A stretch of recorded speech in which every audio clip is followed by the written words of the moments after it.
5 लाख से ज्यादा स्कूलों में नियमित हेडमास्टर नहीं हैं। 50% स्कूलों में खेल के मैदान नदारद हैं। 20% स्कूलों में पीने का पानी का इंतजाम नहीं है। About a year ago, I visited a village school. I walked up to one of the children and asked him, "Beta, bade hokar kya banoge?" The silent stare I got in reply disturbed me. In school after school, I have asked this question, and in school after school, I have got no answer. Many students, teachers, and parents believe that our school system is a dead end. तमाम कोशिशों के बावजूद भारत में आज भी 26 लाख से ज्यादा बच्चे बाल मजदूरी करने को मजबूर हैं।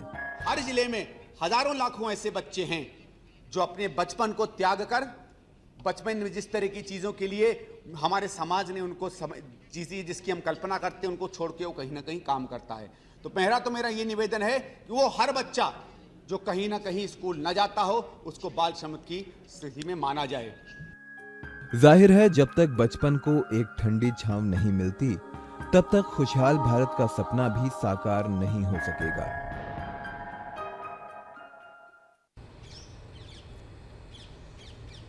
बुलंद भारत की बुलंद तस्वीर कैसे बने, बात इसी पर हो रही है।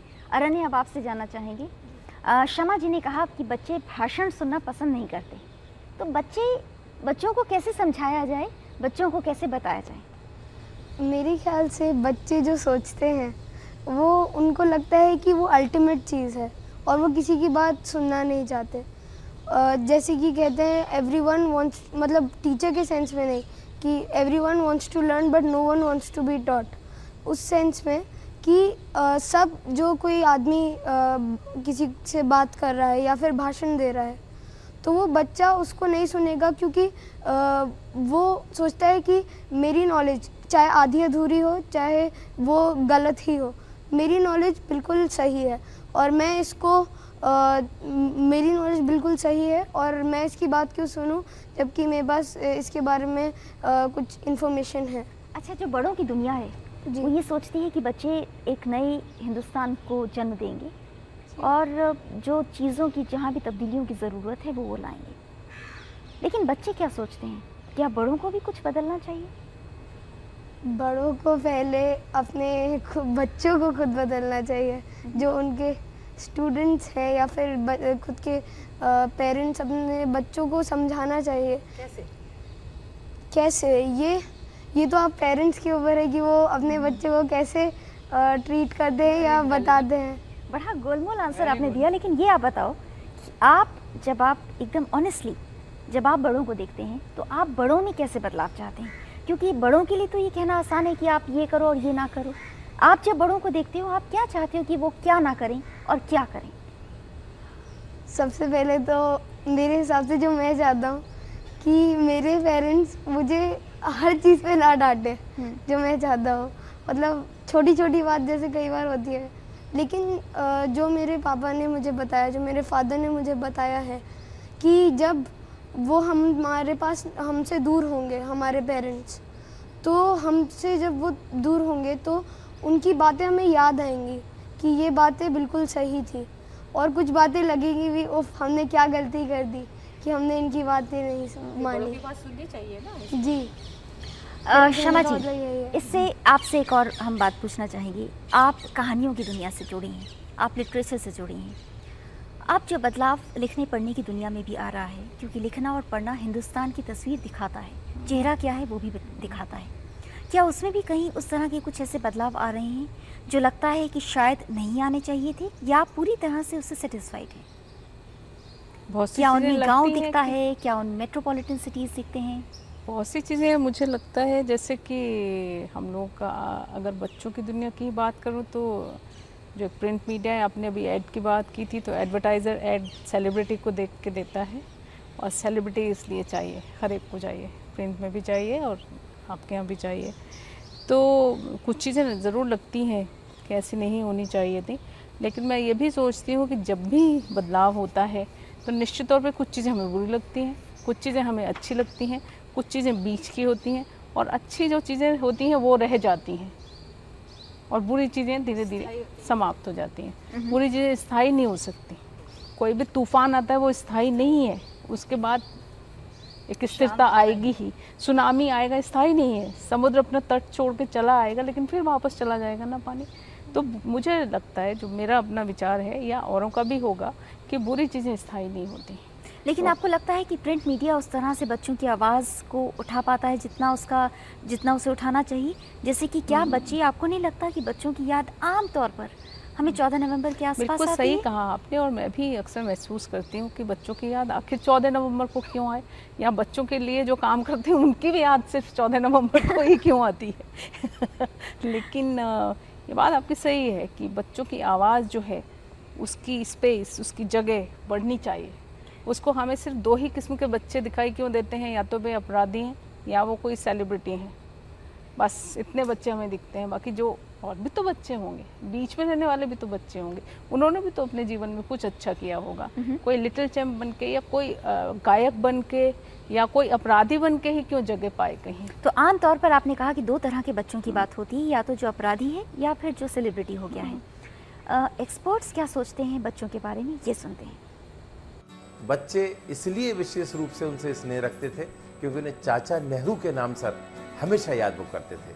14 नवंबर उनके जन्मदिन को बाल दिवस के रूप में मनाते हैं, और वो बच्चों को, अगली पीढ़ी को भारत के भविष्य के रूप में देखते थे और उन्हें वो सम्मान निरूपित करते थे। ये जब हम पढ़ते थे, हमने भी बाल दिवस मनाया है, और जब चाचा नेहरू का देहांत हुआ उस समय युवा वर्ग के रूप में हमने उनके गम को नहीं भुलाया। मैं इतना, हम लोगों ने उस समय रो रो कर उनकी याद करा, और आने वाली पीढ़ी भी पंडित जवाहरलाल नेहरू के राष्ट्र निर्माण के योगदान को और उनके विजन को कभी भूल नहीं सकते। एक पैसे वाले, एक कितने बड़े बैरिस्टर के घर में जन्मने के बाद में, विदेश में पढ़ाई करने के बाद में नेहरू जी इस देश के नेता इसलिए बन पाए क्योंकि उनके रग रग में समाजवाद की विचारधारा भरी हुई थी।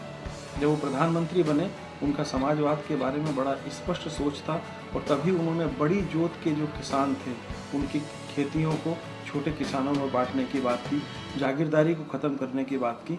और आज भी जो समाज में जो दूरियां बढ़ रही हैं, विशेष रूप से अमीरी की, गरीबी की, शिक्षा की, अशिक्षा की, शहरों की, गाँव की, उसका कारण यही है कि नेहरू जी के समाजवाद के सिद्धांत पे क्रियान्वयन में कहीं ना कहीं कुछ कमी आ रही है। बच्चों की याद आम तौर पर बाल दिवस के आसपास आती है। कृष्णा तीरथ जी, आपसे मैं एक सवाल पूछना चाहूँगी।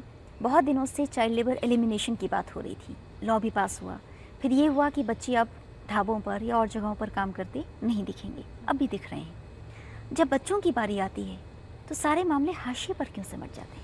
ये एक गरीबी की निशानी है। बच्चों को उनके पेरेंट्स भी शायद नहीं चाहते कि हमारा बच्चा कहीं काम करे, वो भी चाहते हैं बच्चा पढ़े लिखे और अच्छे ओहदों पे देश के बैठे। और राजनीतिक लोग भी ये चाहते हैं कि चाइल्ड लेबर नहीं होना चाहिए।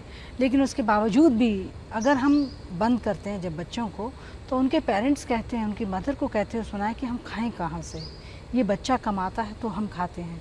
कहीं उसके फादर की बुरी आदत है, माता पिता में अगर कोई गलत आदत है या फादर में गलत आदत है, माँ उसको चाहती है बच्चा कमाएगा तो वो खा पाएंगे।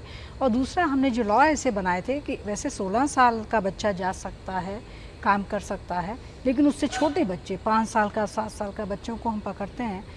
तो पीछे भी मेरा एक प्रश्न भी पार्लियामेंट में रहा कि ये बच्चे जो हम पकड़ते हैं और जिस जगह पे काम करें हम उनको पेनलाइज करते हैं, पेनल्टी डालते हैं, उस पेनल्टी से करोड़ों रुपए इकट्ठा होता है। मेरा मानना यह है कि वो जो पैसा इकट्ठा होता है उन बच्चों को पकड़ने से, जब हम पेनल्टी डालते हैं, वो जो पैसा होता है वो पैसा उनकी वेलफेयर में लगाते हैं। और ये हमें लगाना चाहिए। जब हम करोड़ों रुपए इकट्ठा कर सकते हैं और जो बच्चे पकड़े गए उनकी वेलफेयर में लगाएं, प्लस उसको रखें जिससे और जो बच्चे पकड़े जाएं हम उनकी वेलफेयर में लगाएं, उनको स्कूल फ्री एजुकेशन दें, फ्री उसको ड्रेस दें, स्टेशनरी दें, खाना फ्री हो, और जहाँ तक हो सके अगर उसके घर में कोई कमाने वाला नहीं है तो जिस तरह से हमारी पेंशन योजना है उसमें एक पेंशन योजना और हम ऐड कर सकते हैं। हम वृद्ध पेंशन योजना है हमारे पास, हर स्टेट का अलग अलग है। सेंट्रल ने अगर 300 रुपये दिया तो हम 300 दे रहे हैं या 500 दे रहे हैं, कुछ स्टेट या 350 दे, अपनी तरफ से कुछ शेयर करके देते हैं। इसी तरह जिस घर में गरीबी की रेखा से नीचे दबी कुचली महिला अगर है या दलित है, शोषित है, पीड़ित है, ऐसी महिलाओं को हमें एक पेंशन योजना बनानी चाहिए जिससे वो पैसा वहाँ तक जाए और उस पैसे से अपने बच्चे की शिक्षा वो दे, बजाय लेबर में वो भेजे, शिक्षा दे और खुद भी घर में जब उसे खाने को होगा वो ज़रूर पढ़ाएगी। एक माँ की हृदय की आत्मा की एक आवाज़ है कि मेरे बच्चे को मैं अच्छे से अच्छा बनाऊं और मेरा बच्चा भी अच्छे ओहदों पे बैठे, सरकारी कर्मचारी बने या इंडस्ट्रियलिस्ट बने या फैक्ट्री मालिक बने या IAS ऑफिसर, IPS ऑफिसर बने, कोई शिक्षक बने। हर माँ चाहती है, बिल्कुल, कोई माँ नहीं चाहती कि मेरा बच्चा गलत बने, लेकिन मजबूरियाँ ये सब करवाती हैं और उस मजबूरी को सरकार मिल के पूरा कर सकती है, ऐसा मेरा विश्वास भी है, मानना भी है। सहयोग पब्लिक से भी मिले और सरकार भी करे। जब जनता और सरकार मिल के जो काम करती है, क्योंकि जनता की आवाज़ में हम कानून बनाते हैं और कुछ कानून गलत हों तो उसमें संशोधन भी करते हैं,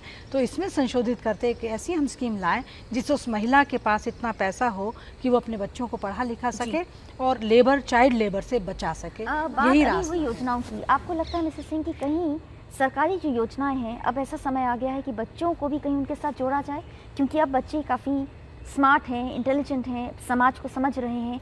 क्या आपको लगता है कि आने वाले कल में बच्चों को अगर जोड़ा जाए इन स्कीम्स के साथ, थोड़ी उनके सजेशंस ली जाएं? हाँ जी, उनकी ली जाए, उनको जोड़ा जाए, छोटे छोटे ग्रुप्स बना के उनको थोड़ा अपनी बात कह सकें, उनके कोई लीडर बने, आगे फॉरवर्ड आएँ और आके बताएं कि हमारी ये प्रॉब्लम्स हैं। इस तरह उनको सरकार के साथ जोड़ा जा सकता है। और आपको लगता है कि उसकी शुरुआत होनी चाहिए? शुरुआत हो सकती है और कई तरह से हो सकती है, मिसालें कई हैं। एक ऐसी ही मिसाल पर देखते हैं सूरज मोहन झा की एक खास रिपोर्ट। बाबा की रानी हो, आँखों का पानी हो, बाबा की रानी हो। उड़न खटोले में बैठे इस युगल की तस्वीर को बनाने में देविका को कई दिन लगे, लेकिन जब तस्वीर बनी तो उसके सपनों का उड़न खटोला भी खुशी से झूम उठा। देविका की हर सुबह रंगों और पेंटिंग ब्रश से शुरू होती है, यही उसकी पहचान है। इस छोटी सी उम्र में उसे इतने इनाम मिल चुके हैं कि उसे उनकी गिनती तक याद नहीं। When I was around 9 or 10 years old, I was used to make all those flowers and all pretty things, nothing so natural, everything very artificial. तो सडनली मेरे पापा ने मेरे को आगे और उन्होंने देखा कि हाँ कुछ आर्ट है और उन्होंने आगे और उसको बढ़ाने की कोशिश की कि और अच्छा कर सकती हूँ मैं, and it's all because of him कि आज मैं शायद इस पोजीशन पे हूँ। देविका मधुबनी पेंटिंग में अपनी खास पहचान बना चुकी है। वो इसके लिए कोई खास ट्रेनिंग तो नहीं ले सकी, लेकिन वो मानती है कि मन में लगन हो तो सब कुछ संभव है। देविका के इस सफलता पर उसके माता पिता को भी गर्व है। वे मानते हैं कि देविका जैसे बहुत से बच्चों का सफर अभी शुरू हुआ है और उन्हें अभी बहुत आगे जाना है। माँ बाप के लिए इससे बढ़ के खुशी की घड़ी और क्या हो सकती है कि उनके बच्चे उनके लिए इतने अच्छे अच्छे अवार्ड्स लेके आए। काफ़ी अच्छा रिस्पांस मिलता है लोगों का, रिश्तेदारों का। लोग बहुत प्राउड फील कराते हैं मुझे जब मुझे ऐसा सुनने को मिलता है।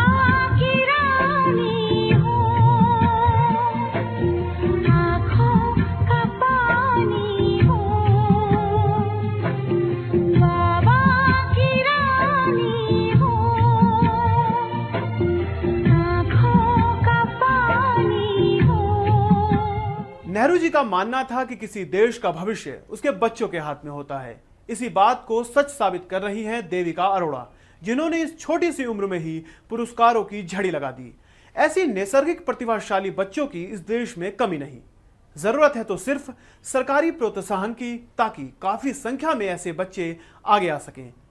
कैमरामैन कृष्णा के साथ मैं सूरज मोहन झा, दिल्ली से लोकसभा टीवी के लिए। बात हो रही है बच्चों के सपनों की, और इन्हीं सपनों पर बात आगे बढ़ाते हुए शमा जी, पहले आप बताएं, आप जो जिस हिंदुस्तान को आज देख रही हैं, आज से 20 साल बाद, 50 साल बाद एक नए हिंदुस्तान को और एक बुलंद भारत को देखने के लिए आपके हिसाब से क्या होना चाहिए? क्या बदलाव चाहती हैं आपकी? मेरे हिसाब से जो 5 करोड़ बाल मजदूर हैं वो हरगिज़ नहीं होने चाहिए। और जैसे कृष्णा जी ने कहा कि गरीबी की समस्या है दरअसल बाल मजदूरी, आप चाहे जितने बाल मजदूरों को मुक्त करा लें वो फिर से आ जाएंगे लौट के, क्योंकि अगर माता पिता के पास खाने के साधन मौजूद नहीं है तो वो क्या पढ़ाएंगे उनको, क्या अच्छा आगे कुछ और। लेकिन आप एक जर्नलिस्ट हैं, आप कलम की सिपाही हैं। एक कलम का सिपाही क्या कर सकता है? बाल मजदूरों की समस्याएं भी कलम के सिपाही से बहुत अच्छी तरह जुड़ी हैं। उनके सारे रिपोर्ट्स उनके बारे में